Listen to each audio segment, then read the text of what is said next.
When I was privileged enough to meet Avrom Sutzkever, I was still at a stage of not knowing enough about Yiddish literature itself. My great good fortune was that Melech Ravitch, the poet and writer, had been my teacher in Montreal. And when my husband and I were going to Israel in the summer of 1957, Ravitch said, "There's one person in Israel whom you must meet, and that is Avrom Sutzkever." So I thought, all right, why not? And we got in touch with him, and he immediately said, "Why don't you come over?" And come over meant where he was correcting page proofs. And this was the first thing that made a great impression on me.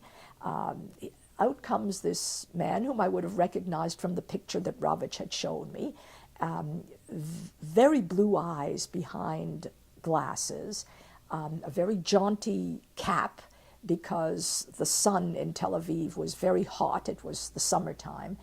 But what made an impression on me was that he, the editor of Die Goldene Kate, of this Yiddish periodical, which was, by the way, the greatest, which I learned later, remained the greatest periodical in the history of Yiddish literature, he corrected page proofs himself. That is to say, he was not just the editor, but he was also the proofreader. He was a perfectionist, and a perfectionist not only when it came to his own poetry, but Yiddish literature writ large.